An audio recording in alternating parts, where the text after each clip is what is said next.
Audio Jungle.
Vice President Pence, Secretary of State Tillerson, members of the Cabinet, General Dunford, Deputy Secretary Shanahan, and Colonel Duggan.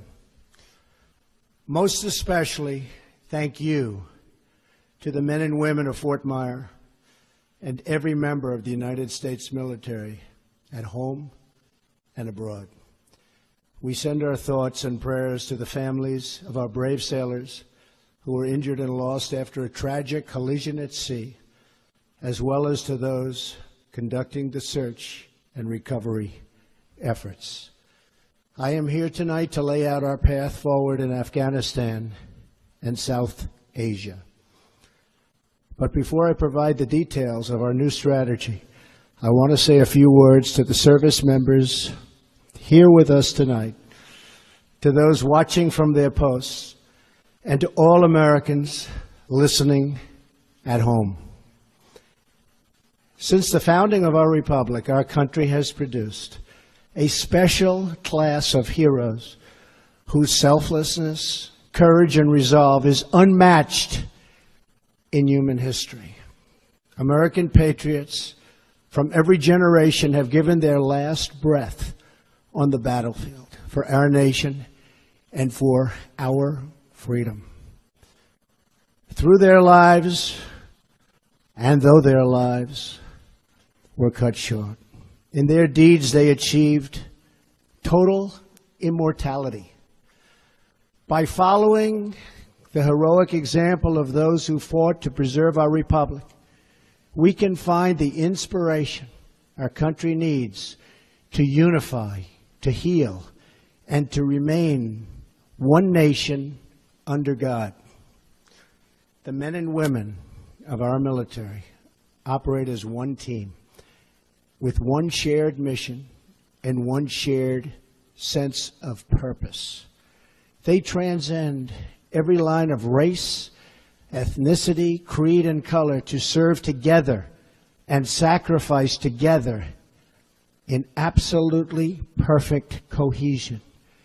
That is because all service members are brothers and sisters. They're all part of the same family. It's called the American family. They take the same oath, fight for the same flag, and live according to the same law.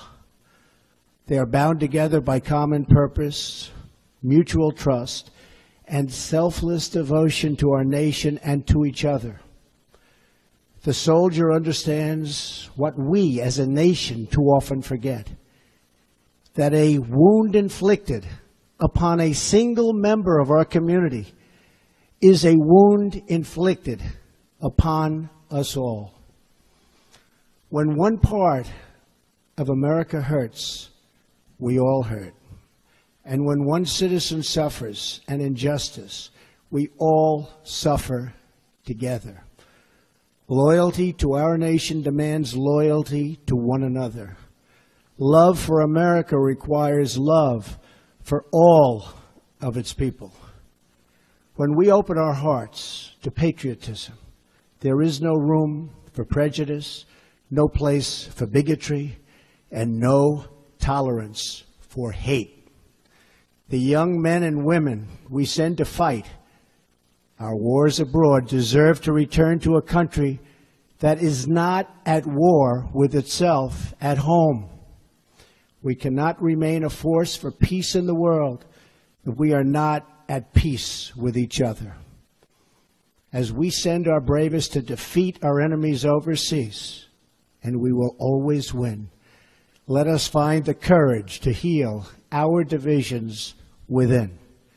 Let us make a simple promise to the men and women we ask to fight in our name, that when they return home from battle, they will find a country that has renewed the sacred bonds of loyalty that unite us together as one. Thanks to the vigilance and skill of the American military and of our many allies throughout the world, horrors on the scale of September 11th, and nobody can ever forget that, been repeated on our shores. But we must acknowledge the reality I am here to talk about tonight, that nearly 16 years after September 11th attacks, after the extraordinary sacrifice of blood and treasure, the American people are weary of war without victory. Nowhere is this more evident than with the war in Afghanistan, the longest war in American history, 17 years. I share the American people's frustration. I also share their frustration over a foreign policy that has spent too much time, energy, money, and most importantly, lives, trying to rebuild countries in our own image instead of pursuing our security interests above all other considerations.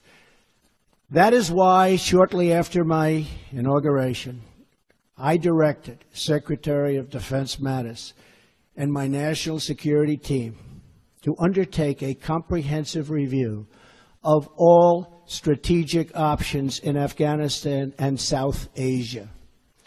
My original instinct was to pull out, and historically, I like following my instincts.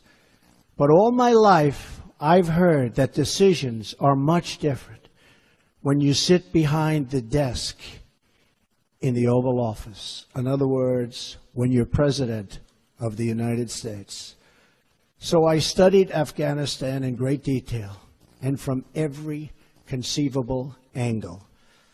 After many meetings over many months, we held our final meeting last Friday at Camp David with my cabinet and generals to complete our strategy. I arrived at three fundamental conclusions about America's core interests in Afghanistan. First, our nation must seek an honorable and enduring outcome worthy of the tremendous sacrifices that have been made, especially the sacrifices of lives. The men and women who serve our nation in combat deserve a plan for victory.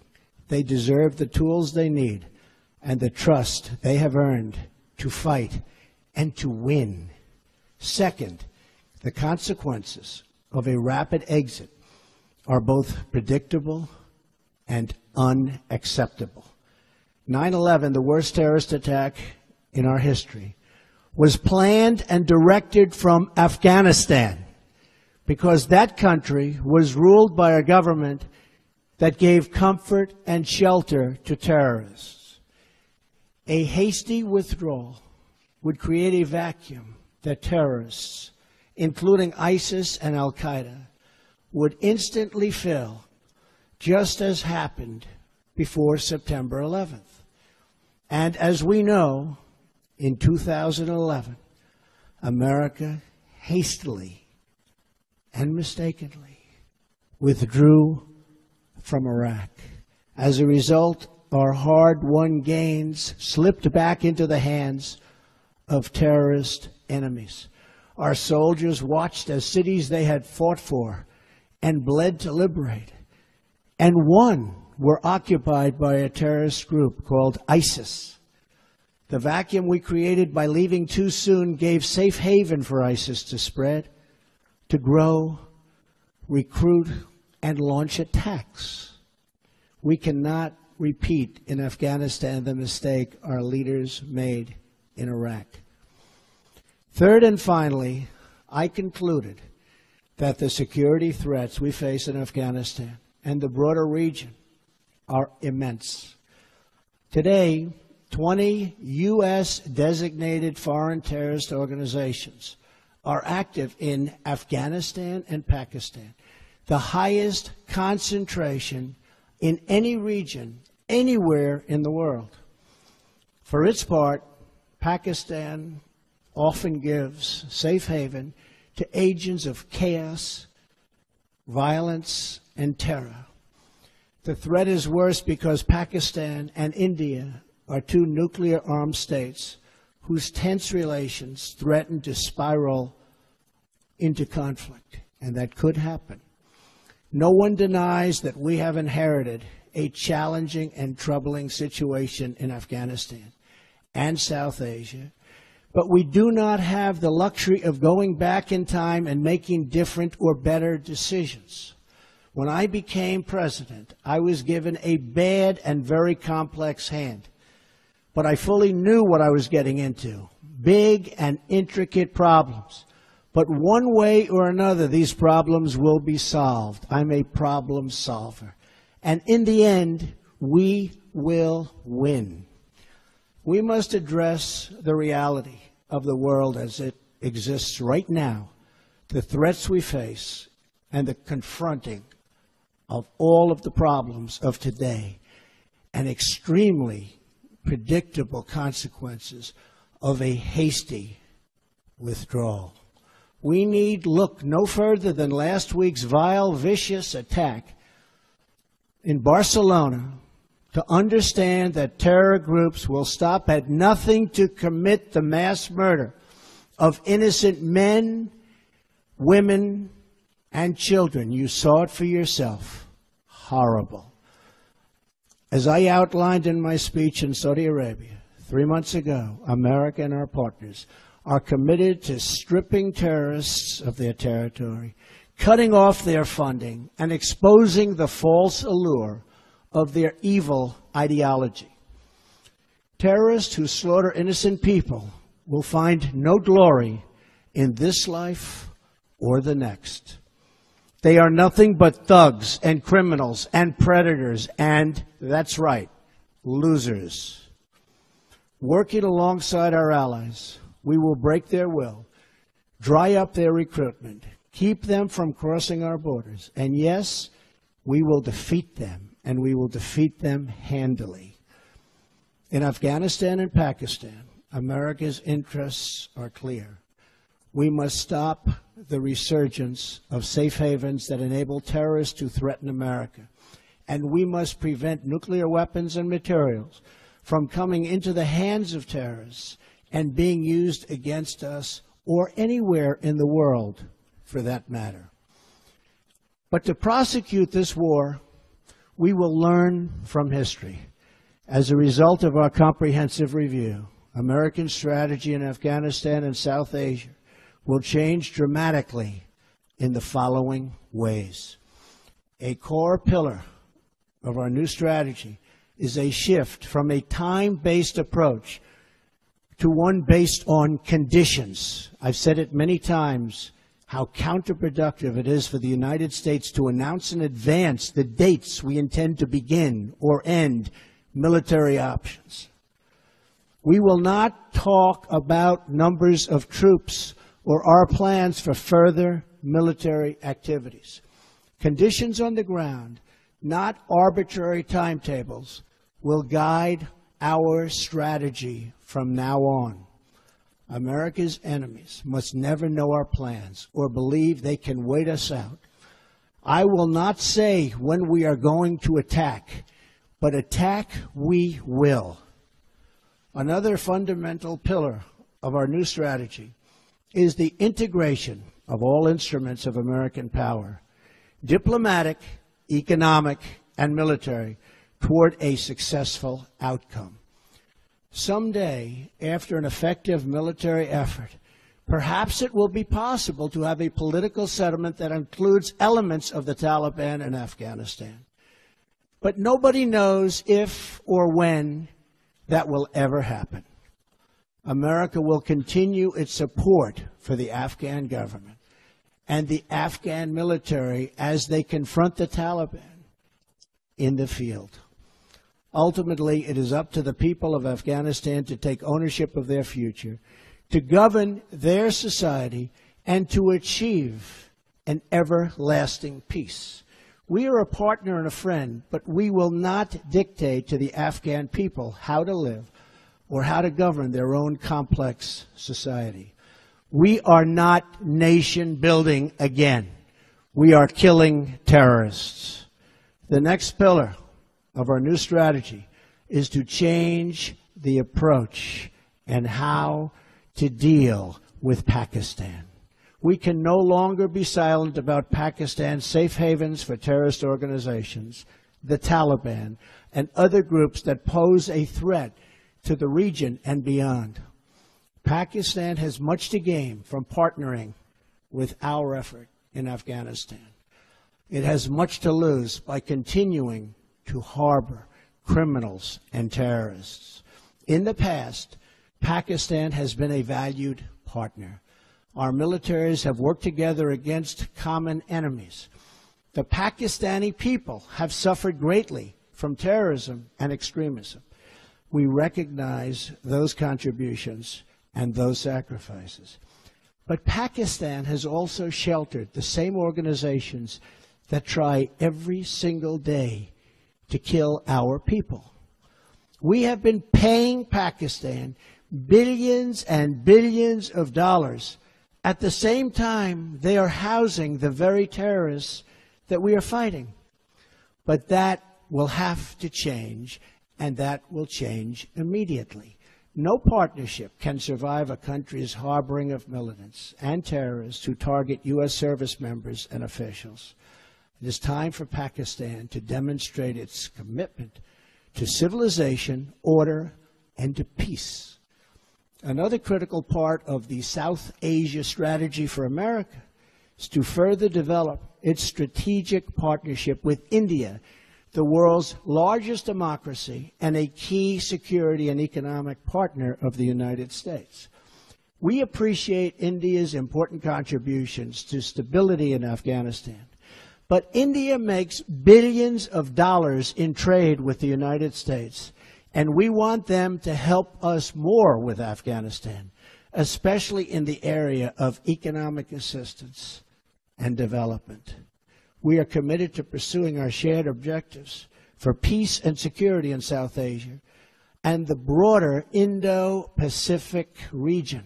Finally, my administration will ensure that you, the brave defenders of the American people, will have the necessary tools and rules of engagement to make this strategy work, and work effectively, and work quickly. I have already lifted restrictions the previous administration placed on our warfighters that prevented the Secretary of Defense and our commanders in the field from fully and swiftly waging battle against the enemy. Micromanagement from Washington, D.C. does not win battles.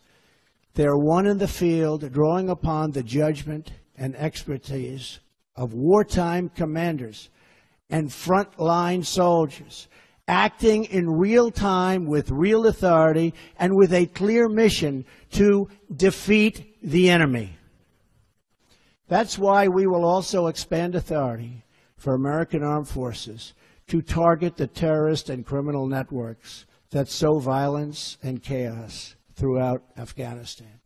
These killers need to know they have nowhere to hide, that no place is beyond the reach of American might and American arms. Retribution will be fast and powerful. As we lift restrictions and expand authorities in the field, we are already seeing dramatic results in the campaign to defeat ISIS, including the liberation of Mosul in Iraq. Since my inauguration, we have achieved record-breaking success in that regard. We will also maximize sanctions and other financial and law enforcement actions against these networks to eliminate their ability to export terror. When America commits its warriors to battle, we must ensure they have every weapon to apply swift, decisive, and overwhelming force. Our troops will fight to win. We will fight to win. From now on, victory will have a clear definition: attacking our enemies, obliterating ISIS, crushing al-Qaeda, preventing the Taliban from taking over Afghanistan, and stopping mass terror attacks against America before they emerge. We will ask our NATO allies and global partners to support our new strategy with additional troop and funding increases in line with our own. We are confident they will. Since taking office, I have made clear that our allies and partners must contribute much more money to our collective defense, and they have done so. In this struggle, the heaviest burden will continue to be borne by the good people of Afghanistan and their courageous armed forces. As the Prime Minister of Afghanistan has promised, we are going to participate in economic development to help defray the cost of this war to us. Afghanistan is fighting to defend and secure their country against the same enemies who threaten us. The stronger the Afghan security forces become, the less we will have to do. Afghans will secure and build their own nation and define their own future. We want them to succeed, but we will no longer use American military might to construct democracies in faraway lands or try to rebuild other countries in our own image. Those days are now over. Instead, we will work with allies and partners to protect our shared interests. We are not asking others to change their way of life, but to pursue common goals that allow our children to live better and safer lives.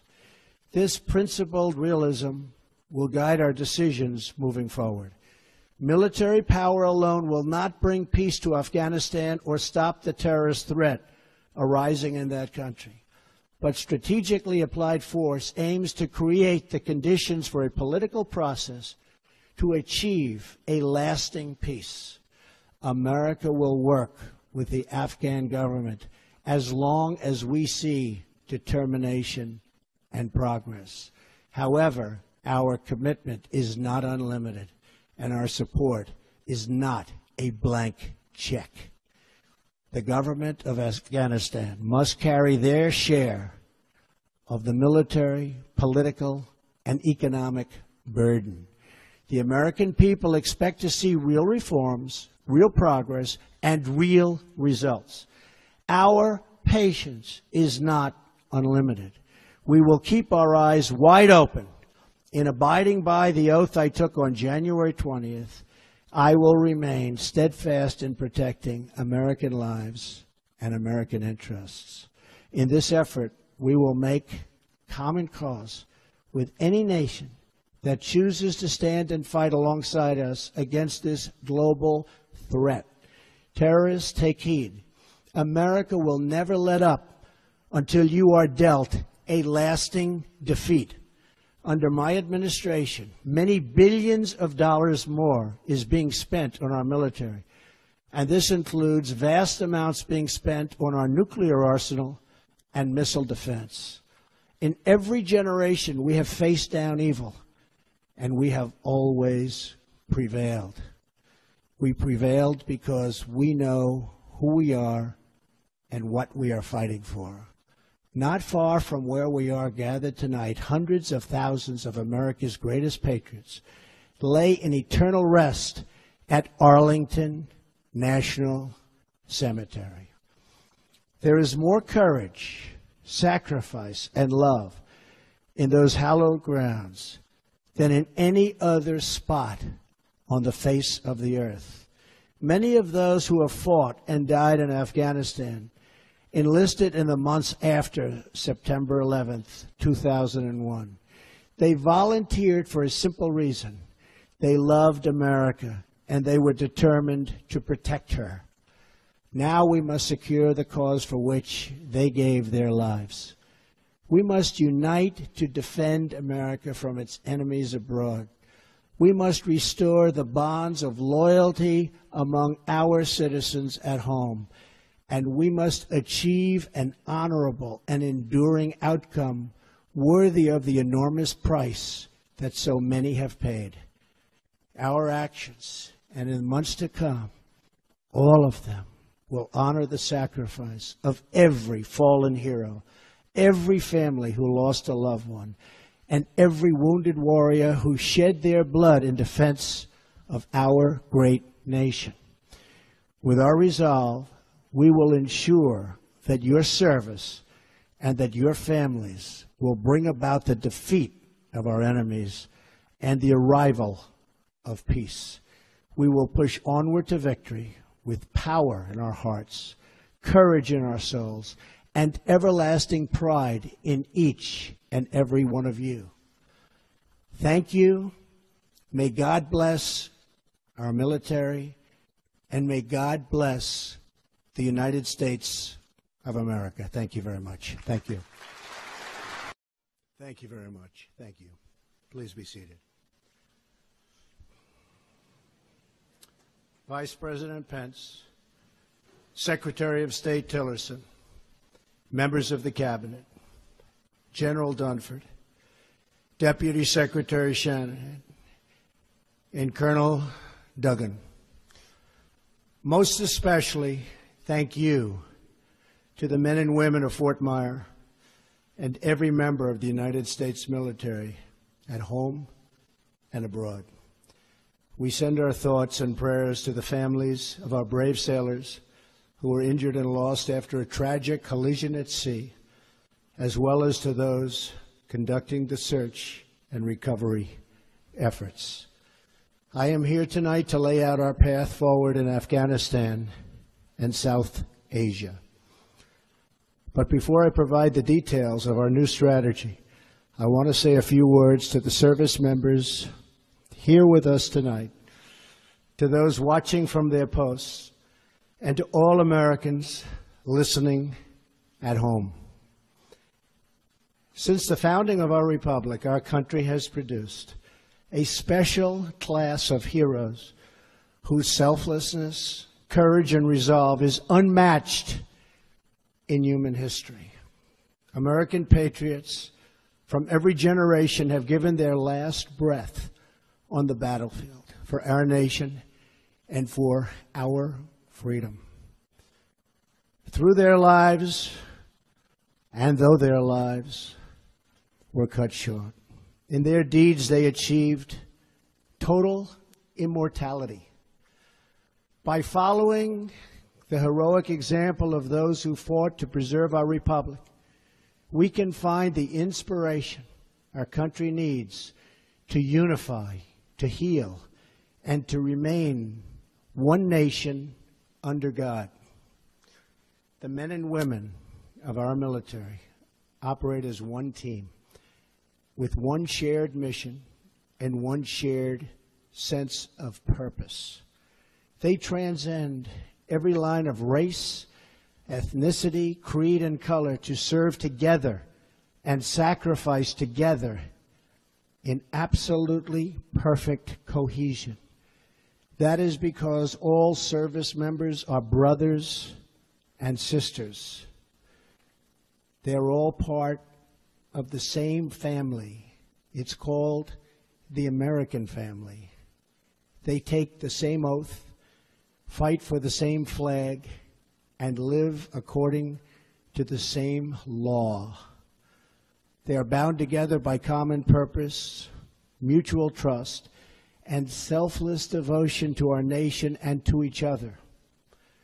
The soldier understands what we as a nation too often forget, that a wound inflicted upon a single member of our community is a wound inflicted upon us all. On the Crimea Peninsula could rise yet again.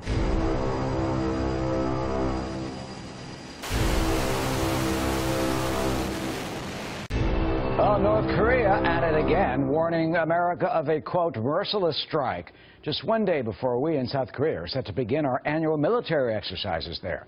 Pyongyang calling the drills, quote, reckless behavior, driving the situation into the uncontrollable phase of a nuclear war, they claim.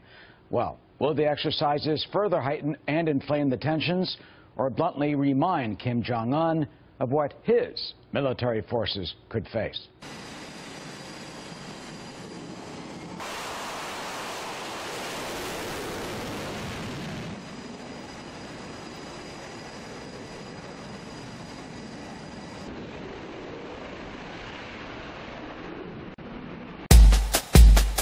The Uji Freedom Guardian exercise has been denounced by North Korea as a rehearsal for an invasion.